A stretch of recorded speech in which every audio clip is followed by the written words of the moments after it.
सवालों में से एक सवाल ये आता है कि जब हज़रत जिब्रील अलैहिस्सलाम ने आप नबी करीम सल्लल्लाहु अलैहि वसल्लम से ये पूछा कि मुझे ईमान के बारे में बताइए कि ईमान क्या है? ताकि हम अल्लाह को एक मानते हैं। इस बात का ईमान जब जब ले आते हैं तो इंसान को इज़्ज़त नफ्स मिल जाती है। और फिर हम देखें अगर तो अल्लाह ताला पर ईमान रखने वालों के दिल से दूसरों का खौफ भी ख़त्म हो जाता है और वो बहादुरी और इस्तकामत की खूबियों वाला बन जाता है। इंसान के तमाम अमाल इसके दिल के ताबे होते हैं। अगर दिल में ईमान की रोशनी मौजूद हो तो अमल साले होगा।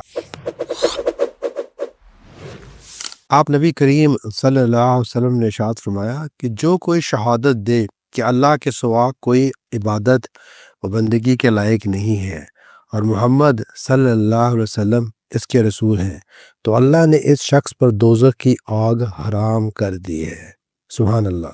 हम और आप रोज़ाना 5 वक्त की नमाज पढ़ते हैं और इसमें बार-बार सूरत फातिहा पढ़ते हैं, जिसमें बार-बार अल्लाह ताला से दुआ मांगते हैं, इहदिनस सिरातल मुस्तकीम, कि ऐ अल्लाह हमें सीधा रास्ता दिखा। और फिर सीधे रास्ते की तशरीह भी अपनी ज़ुबान पर ही लाते हैं। इसी सूरत में कहते हैं सिरातल लज़ीना अनअमता अलैहिम, यानी कि सीधा रास्ता है कौन सा? सीधा रास्ता वो जिन पर तूने इनाम किया।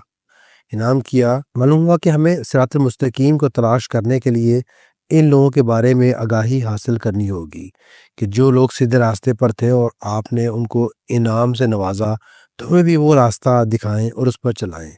यानी कि उस रास्ते पर चलने के लिए हमें इन लोगों की तलाश करनी होगी, इन उन लोगों की जिनको अल्लाह ताला ने ये तौफीक दी कि वो सीधे रास्ते पर रहे और फिर अल्लाह ताला के इनाम से उन्होंने अपनी आखिरत में कामयाबी हासिल की। चुनांचे जो हदीस हज़रत जिब्रील अलैहिस्सलाम के नाम से मुहद्दिसीन में बहुत मशहूर है, इसमें हज़रत जिब्रील अलैहिस्सलाम ने सवाल जवाब के ज़रिए सहाबा कराम रज़ी अल्लाह अन्हुम को दीनी तालीमात से आगाह किया। सवालों में से एक सवाल ये आता है कि जब हज़रत जिब्रील अलैहिस्सलाम ने आप नबी करीम सल्लल्लाहु अलैहि वसल्लम से ये पूछा कि मुझे ईमान के बारे में बताइए कि ईमान क्या है? तो आप नबी करीम सल्लल्लाहु अलैहि वसल्लम ने फरमाया, ईमान कहते हैं अल्लाह और उसके फरिश्तों, अल्लाह की नाज़िल करदा किताबों और इसके रसूलों पर और आखिरत के दिन पर और अच्छी और बुरी तकदीर को सच्चे दिल से मानने को।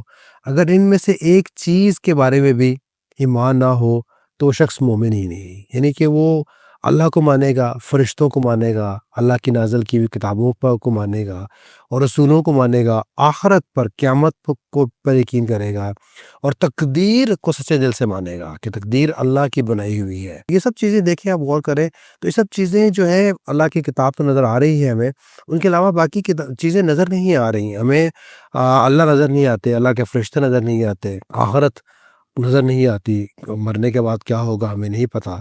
लेकिन ये सब छुपी हुई चीज़ें हैं और ईमान कहते ही उसको है जो चीज़ बिन देखे जिसे माना जाए। अगर जिसको देख के मानेंगे तो वो तो आपको आँखों देखा होगा ना, वो तो यकीन होगा। लेकिन ईमान जो है वो आपको देखे बगैर मानना पड़ेगा। तो आप नबी करीम सल्लल्लाहु अलैहि वसल्लम के जवाब से पता चला कि ये सब चीज़ें ईमान का हिस्सा है। अगर आप किसी एक चीज़ को इसमें से नहीं मानेंगे, में शक करेंगे, तो आप फिर एक जो है सच्चे मोमिन ही नहीं हो सकते, आप नबी करीम सल्लल्लाहु अलैहि वसल्लम के मुताबिक। तो ईमान लाने वालों के लिए अल्लाह ताला का सबसे बड़ा इनाम ये है कि अल्लाह ताला कहते हैं कि जो लोग ईमान ले आएंगे, उलाइका हुमुल मुफलिहून, यानी कि ये लोग कामयाब हैं।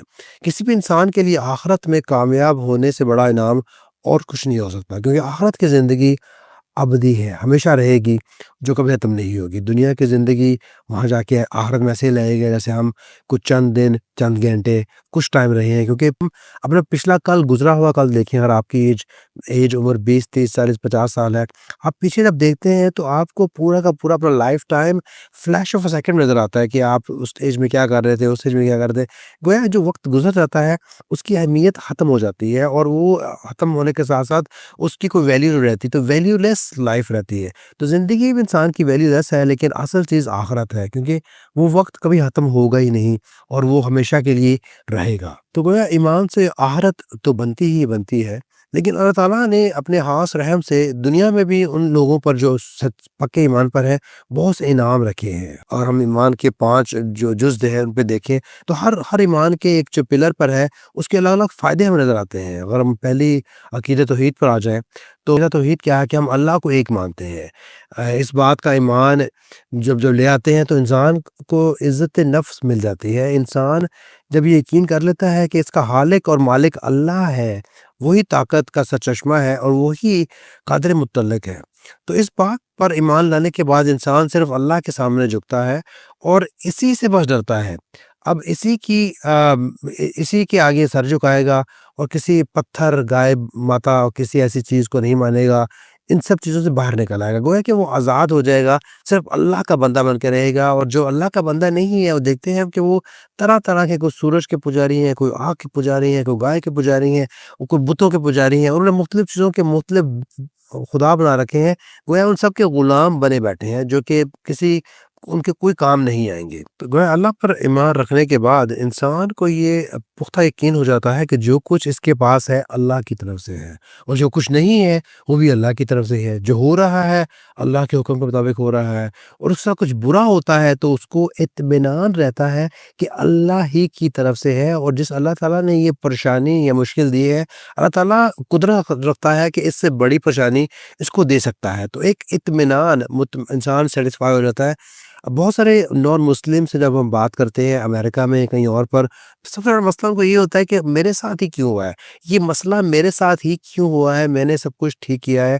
لیکن جیسے ہی وہ ان کو پتہ چلتا ہے کہ مسلمانوں کے تو جو بلیف ہے وہ کہتے ہیں اللہ کی طرف سے ہے، تو گویا وہ اپریشیٹ بھی کرتے ہیں کہ یار تم لوگ بڑے سکھ میں ہو کہ تم لوگ سب کچھ اللہ میں ڈال دیتے ہو، لیکن ہم لوگ سوچ سوچ کے، اس لیے ہم دیکھتے ہیں کہ سوئسائڈل ریشیو بہت زیادہ ہے امریکہ میں۔ لوگ بزنس لوز کر دیتے ہیں، چیز لوز کر دیتے ہیں، تو بہت سارے لوگ سوئسائڈ کر لیتے ہیں، گویا کہ اب سمجھتے ہیں کہ کوئی نہ کوئی مسئلہ ہوا ہے اور ان کے ساتھ ایسے ہوا ہے، اپنے آپ کو قصوروار ٹھہراتے ہیں وہ ہر قسم کے معاملے میں۔ اور پھر ہم دیکھیں اگر تو اللہ تعالیٰ پر ایمان رکھنے والوں کے دل سے دوسروں کا خوف بھی ختم ہو جاتا ہے، اور وہ بہادری اور استقامت کی خوبیوں والا بن جاتا ہے۔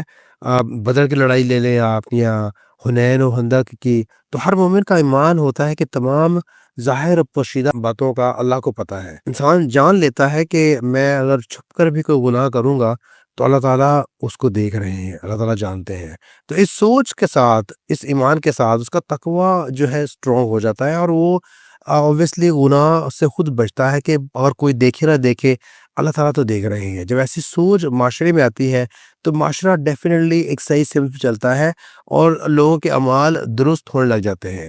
انسان کے تمام اعمال اس کے دل کے تابع ہوتے ہیں۔ اگر دل میں ایمان کی روشنی موجود ہو تو عمل صالح ہوگا۔ اگر کوئی شخص زبان سے ایمان کا دعویٰ کرتا ہے مگر اس کے اعمال اچھے نہیں، تو یہ سمجھا جائے گا کہ ایمان اس کے دل کی گہرائیوں میں پوری طرح رچا ہی نہیں ہے۔ نیک اعمال میں اگر کوئی رکاوٹ نظر آئے تو اس وجہ سے بھی ہو سکتا ہے کہ آخرت پر اس شخص کا ایمان کمزور ہے، کیونکہ آخرت پر ایمان لانے سے انسان کے دل میں نیکی اور جزا اور بدی کی سزا کا احساس پیدا ہوتا ہے۔ اسی طرح جو شخص آخرت کی زندگی پر ایمان رکھتا ہے، اس کی نظر اعمال کے صرف انہی نتائج پر نہیں رہتی جو اس کی زندگی میں ظاہر ہوتے ہیں، بلکہ وہ ان نتائج پر بھی نگاہ رکھتا ہے جو آخرت کی زندگی میں ظاہر ہوں گے۔ چنانچہ ایمان رکھنے والے شخص کے دل میں برائیوں سے نفرت ہوتی ہے، اور وہ نیک کاموں کو اس طرح ضروری سمجھتا ہے جیسے کھانا پینا۔